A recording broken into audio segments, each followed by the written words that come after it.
Hello everyone, I'm Dr. Manoj Johnson, lifestyle physician, John Marin Hospital, Pala. ഇന്ന് നമ്മൾ discuss ചെയ്യാൻ പോകുന്നത് പാല് എന്ന് പറയുന്നൊരു വിഷയത്തെക്കുറിച്ചാണ്. കാരണം പാലെന്ന് പറയുന്നത് സത്യം പറഞ്ഞാൽ എത്രയോ കൊല്ലങ്ങളായിട്ട് നമ്മൾ കോമൺ ആയിട്ട് കഴിക്കുന്ന ഒരു ആഹാര വസ്തുവാണ്. പക്ഷേ ഈ പാലെന്ന് പറയുന്നത് ഭൂരിഭാഗം ആളുകൾക്ക് അലർജിയുള്ള കാര്യം കൂടിയാണ്, പക്ഷെ അത് തിരിച്ചറിഞ്ഞിട്ടില്ല. അപ്പോൾ ആർക്കൊക്കെ പാല് കഴിക്കാം, ആരൊക്കെ പാല് കഴിക്കരുത് എന്നാണ് നമ്മൾ ഇതിലൂടെ മെയിനായിട്ട് ഉദ്ദേശിക്കുന്നത്. അല്ലാതെ പാലൊരു നല്ല വസ്തുവാണോ മോശമാണോ എന്നുള്ളതല്ല ഉദ്ദേശിക്കുന്നത്.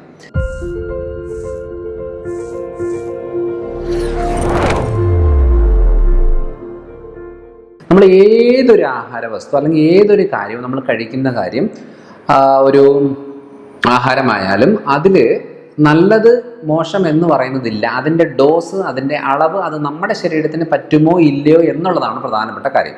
അല്ലാതെ ചിലർ പറയാറുണ്ട് താറാമുട്ട നല്ലതാണ്, കോഴിമുട്ട നല്ലതല്ല. ചിലർ പറയാറുണ്ട് പാല് നല്ലതല്ല, തൈര് നല്ലതാണ്. അങ്ങനെ പല രീതിയിലുള്ള കാര്യങ്ങൾ കേൾക്കാറുണ്ട്. ചിലർക്ക് പറയാറുണ്ട് ഈ ഉരുളക്കിഴങ്ങൊന്നും അധികം കഴിക്കരുത്, ഭയങ്കര ഗ്യാസിൻ്റെ പ്രശ്നങ്ങളൊക്കെ ഉണ്ടാകും. അതേപോലെ തന്നെ ഈ പയറുപരിപ്പ് വർഗ്ഗങ്ങൾ, കടല കഴിച്ചാലൊക്കെ നല്ലതല്ല, കാരണം അവർക്ക് നല്ലതല്ല എന്ന് പറഞ്ഞാൽ മറ്റുള്ളവർക്ക് നല്ലതല്ലെന്നല്ല.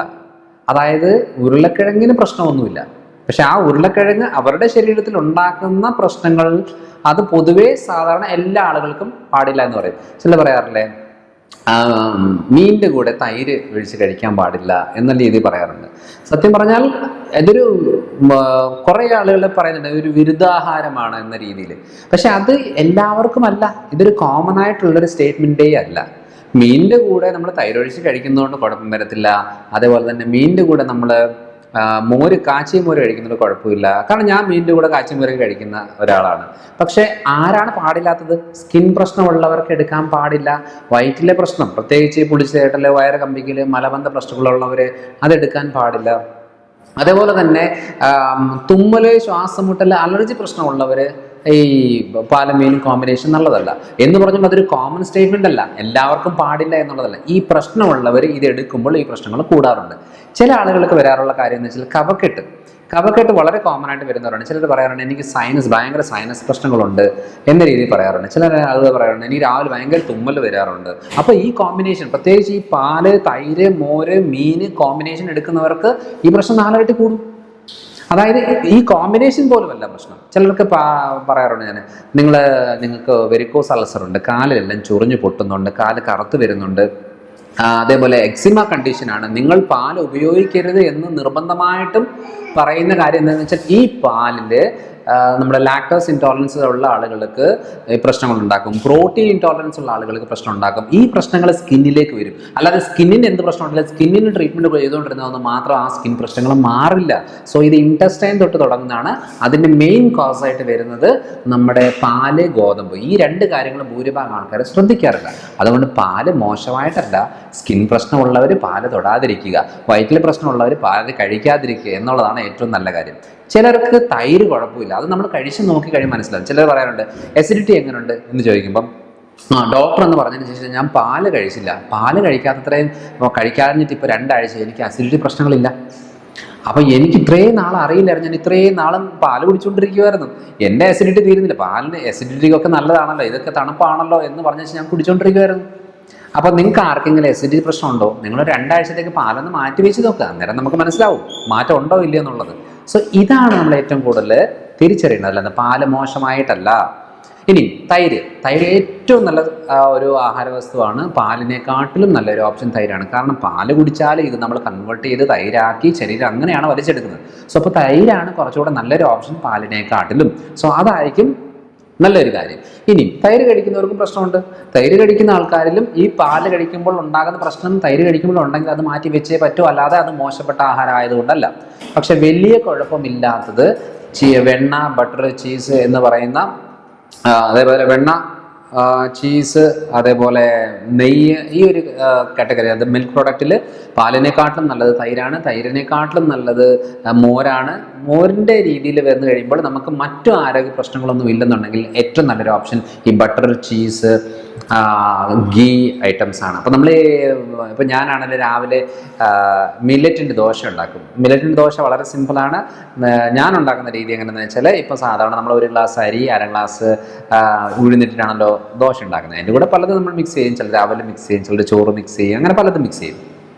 ഞാൻ ചെയ്യുന്നത് വെച്ചാൽ ഈ ഒരു ഗ്ലാസ് ചോറിന് പകരം കുറച്ച് റാഗി, തിന്ന, ചാമ എന്നൊക്കെ പറയുന്ന പലതരം മില്ലറ്റ്സുകൾ മിക്സ് ചെയ്തിട്ട് 2 മണിക്കൂർ കുതിർത്ത് വെച്ച് അരച്ച് ഉഴുതിൻ്റെ കൂടെ മിക്സ് ചെയ്തിട്ട് നമ്മൾ പിറ്റേ ദിവസം ദോശയാക്കും. ഈ ദോശയാക്കുമ്പോൾ എണ്ണ ഒഴിച്ചല്ല ദോശയാക്കുന്നത്. ഇത് നമ്മൾ ചീസ് അല്ലെന്നുണ്ടെങ്കിൽ ബട്ടർ അല്ലെന്നുണ്ടെങ്കിൽ നെയ്യ് ഉപയോഗിച്ചിട്ടാണ് നമ്മൾ ഈ ഒരു ദോശ ഉണ്ടാക്കുന്നത്. ഇതൊരു 2 ദോശ കഴിച്ചിട്ട് ഒരു മുട്ട പുഴുങ്ങിയത് കഴിക്കുമ്പോഴത്തേനും എൻ്റെ ദോശയാണ്. പക്ഷേ ഞാൻ എപ്പോഴും ഉണ്ടാക്കുന്ന കട്ടി കുറച്ചിട്ടുള്ള ക്രിസ്പി ആയിട്ടുള്ള ദോശയാണ്. അതൊന്ന് ട്രൈ ചെയ്ത് നോക്കുക. ഷുഗറുകാർക്ക് ഏറ്റവും നല്ലൊരു കാര്യമാണ്. പിന്നെ പെട്ടെന്ന് വിശക്കത്തില്ല. ഈ ഗീ, ബട്ടർ അങ്ങനെ എന്തെങ്കിലും ഇട്ട് കഴിഞ്ഞാൽ പെട്ടെന്ന് വിശക്കത്തില്ല. സോ അതുകൊണ്ട് എന്താണെന്ന് വെച്ചാൽ ഈ ഒരു മെത്തേഡിലൂടെ അപ്ലൈ ചെയ്ത് നോക്കുക.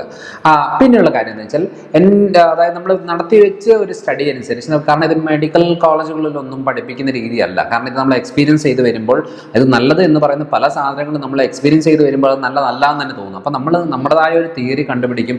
ഓക്കെ, അപ്പം വെരിക്കോസ് അൾസർ ഉള്ള ആളുകൾക്ക്, മുറിവ് കരിയാത്ത ആളുകൾക്ക്, അല്ലെന്നുണ്ടെങ്കിൽ എക്സിമ കണ്ടീഷൻ്റെ പ്രശ്നമുള്ളവർക്ക്, ഹൈപ്പർ അസിഡിറ്റി കണ്ടീഷൻ ഉള്ളവർക്ക്, ക്രോൺസ് ഡിസീസ് ഉള്ള ആളുകൾക്ക്, അതേപോലെ കോൺസ്റ്റിപ്പേഷൻ റിലേറ്റഡ് പ്രശ്നമുള്ളവർക്ക് പാലും മാറ്റിക്കോ നല്ല മാറ്റം വരും. ജസ്റ്റ് ഒന്ന് ട്രൈ ചെയ്ത് നോക്കുക. അത് കഴിഞ്ഞിട്ട് നെക്സ്റ്റ് വീഡിയോയിൽ നിങ്ങൾ പറഞ്ഞാൽ മതി, എൻ്റെ കമൻറ്റിൽ ഇട്ടാൽ മതി, നിങ്ങൾ പാല് മാറ്റിയത് കൊണ്ട് എന്തെങ്കിലും മെച്ചം ഉണ്ടായോ എന്നുള്ളത് നോക്കിയാൽ മതി. ഇനി നിങ്ങൾക്ക് മെച്ചമില്ലെങ്കിൽ പാല് കുടിച്ചു, ഒരു കുഴപ്പമില്ല. പക്ഷേ സ്കിന്നിൻ്റെ കണ്ടീഷൻ 100% നല്ല മാറ്റം വരും. കാരണം ഞാൻ ഏറ്റവും കൂടുതൽ കാലിൻ്റെ പ്രശ്നങ്ങൾ ട്രീറ്റ് ചെയ്യുന്ന ഒരാളാണ്. അതായത് കാല് കറുത്ത് വരിക, ചൊറിഞ്ഞു പൊട്ടുക, eczema, varicose ulcer condition, diabetic foot, ഇങ്ങനെ കണ്ടീഷനിലെല്ലാം കൊടുക്കാറുള്ളതാണ്. സോ അതുകൊണ്ട് ഡയബറ്റിക് ഫുഡ് കണ്ടീഷനിൽ മാത്രം എക്സെപ്ഷൻ ഉണ്ട്. ബാക്കി എല്ലാ കണ്ടീഷനിലും നമ്മൾ പാല് കഴിക്കരുത്, മാറ്റിവെക്കാനേ പറയുള്ളൂ. അതിന് പകരം നമ്മൾ കാൽസ്യം അടങ്ങിയിട്ടുള്ള മറ്റ് ഭക്ഷണങ്ങൾ എടുക്കാനേ പറയത്തുള്ളൂ. അല്ലെങ്കിൽ കാൽസ്യം സപ്ലിമെൻ്റ് ആയിട്ട് ഇടയ്ക്കിടയ്ക്ക് വല്ലപ്പോഴും ഒക്കെ ആയിട്ട് എടുക്കാനേ പറയത്തുള്ളൂ. കാരണം പാലെന്ന് പറയുന്നത് നല്ല ഭക്ഷണമാണ്, കുട്ടികൾക്ക് ഏറ്റവും കൂടുതൽ ആവശ്യമുള്ളതാണ്. പക്ഷേ കുടിച്ച് കഴിഞ്ഞാൽ വയറ്റിൽ പ്രശ്നമോ സ്കിന്നിൽ പ്രശ്നമോ ഉണ്ടെങ്കിൽ ഈ പാല് മാറ്റിക്കോ. ഇത് വളരെ ഡേഞ്ചറസ് ആയിട്ടുള്ള ഒരു ആഹാര വസ്തുവാണ് പാല്. സോ അതുകൊണ്ട് പാല് നല്ലതോ മോശമോ എന്നുള്ളതല്ല, നമുക്കത് പറ്റുമോ ഇല്ലയോ എന്നുള്ളതാണ് ഏറ്റവും ആവശ്യമുള്ളത്. അതുകൊണ്ട് എനിക്ക് മിൽക്ക് ഷേക്ക് ഒക്കെ കുടിക്കാൻ ഭയങ്കര ഇഷ്ടമുള്ള ഒരാളാണ്. സോ ഞാൻ പക്ഷേ പാല് വളരെ കുറവ് യൂസ് ചെയ്യുന്നത്. ഞാനത് കാച്ചിയ മോരാണ് ഏറ്റവും കൂടുതൽ യൂസ് ചെയ്യുന്നത്. തൈര് ഉപയോഗിക്കാറുണ്ട് ആ ഒരു രീതിയിൽ. അപ്പം എനിക്ക് ഏറ്റവും കൂടുതൽ ഇഷ്ടമുള്ളത് അവക്കാഡോ മിൽക്ക് ഷേക്കാണ്. അപ്പോൾ അവക്കാഡോ മിൽക്ക് ഷേക്ക് ഉണ്ടാക്കുമ്പോൾ ഞാൻ ഈ കോക്കനട്ട് മിൽക്ക് ഇട്ടിട്ടാണ് അവക്കാഡോ മിൽക്ക് ഷേക്ക് ഇടുന്നത്. അവക്കാഡോ മിൽക്ക് ഷേക്ക് ഉണ്ടാക്കുന്നത് എങ്ങനെയെന്നറിയോ? ഒരു ചെറിയൊരു സ്പൂണ് അവക്കാഡോ നമ്മളിങ്ങനെ എടുത്തിട്ട്, മീഡിയം പഴുത്തത് അല്ലെന്നുണ്ടെങ്കിൽ പഴുത്തതായാലും കുഴപ്പമില്ല, എടുത്തിട്ട് അതിൻ്റെ കൂടെ ഒരു 1/2 ഗ്ലാസ് കോക്കനട്ട് മിൽക്ക് കുറച്ച് ഡൈല്യൂട്ട് ചെയ്തിട്ട്, അതേപോലെ തന്നെ ഒരു 2-3 ഡേറ്റ്സ്, പിന്നെ കുറച്ച് കാഷ്യൂനട്ട്, ഈ ഒരു രീതിയിലുള്ള കോമ്പിനേഷന്, പിന്നെ കുറച്ച് തേൻ വേണം നിർബന്ധമൊന്നുമില്ല. കുട്ടികൾക്കൊക്കെയാണ് മധുരം ആവശ്യമുണ്ടെങ്കിൽ അത്. ഈ ഒരു ഇത് ചെയ്തിട്ട് നമ്മൾ മിൽക്ക് ഷേക്ക് ആക്കി കുടിക്കുക. ഇത് രാവിലെ എഴുന്നേറ്റിട്ടൊരു ജിം എക്സസൈസ് വർക്കൗട്ടൊക്കെ കഴിഞ്ഞ് കഴിഞ്ഞിട്ട് ഇതുകൂടെ ഒന്ന് കുടിക്കും. ഭയങ്കര ഒരു വയറിന് നല്ലൊരു ആശ്വാസമാണ്. 11 മണിക്കും ഇത് ചെയ്യാറുണ്ട്. അതുകൊണ്ട് പാലൊഴിച്ച് തന്നെ മിൽക്ക് ഷേക്ക് ചെയ്യണമെന്നില്ല, നമുക്കത് കോക്കനട്ട് മിൽക്ക് യൂസ് ചെയ്തുകൊണ്ട് തന്നെ നമുക്കിത് ചെയ്യാൻ പറ്റും. അപ്പോൾ ഈ ഒരു മെത്തേഡ് കൊണ്ടൊന്ന് ട്രൈ ചെയ്ത് നോക്കുക കേട്ടോ. അതുകൊണ്ട് പാലെന്ന് പറയുന്നത് നല്ലതോ മോശമോ അല്ല. ഇനി പാൽപ്പൊടി same, A to Z same ആണ്. ഇതിനകത്ത് വേറെ ഡിഫറൻസ് ഒന്നുമില്ല. പാൽപ്പൊടി ഉപയോഗിച്ചാലും പാൽ ഉപയോഗിച്ചാലും റിസൾട്ടുകളെല്ലാം സെയിം ആണ്. അല്ലാതെ പശുവിൻ്റെ പാല് കുടിക്കുന്നു, ഈ പാല് കുടിക്കുന്നു എന്നുള്ളതിലല്ല ഇവിടെ കാര്യമുള്ളത്. ചിലർ പറയുകയാണ് ഞാൻ എരുമപ്പാലാണ് അല്ലെങ്കിൽ ഞാൻ ആട്ടുംപാലാണ്, കുഴപ്പമുണ്ടോ എന്ന് ചോദിക്കും. പാലെല്ലാം ഒരേ പാല് തന്നെയാണ്. അല്ലാതെ വിസ്കി കുടിച്ചാലും ബ്രാൻഡ് കുടിച്ചാലും ചാരായം കുടിച്ചാലും എല്ലാം അങ്ങോട്ടും ഇങ്ങോട്ടൊക്കെ ഒരേ കാര്യം തന്നെയാണ്. സോ അതുകൊണ്ട് നമുക്ക് ശരീരത്തിന് ഓക്കെ ആണോ, ധൈര്യത്തോടെ കുടിച്ചോ. നമുക്ക് ഓക്കെ അല്ലേ, മാറ്റിക്കോ. ഇതാണ് ഏറ്റവും ഇതായിട്ട് പറയാനുള്ളത്. അപ്പോൾ അടുത്തൊരു വീഡിയോ ആയിട്ട് വരാം. ബൈ.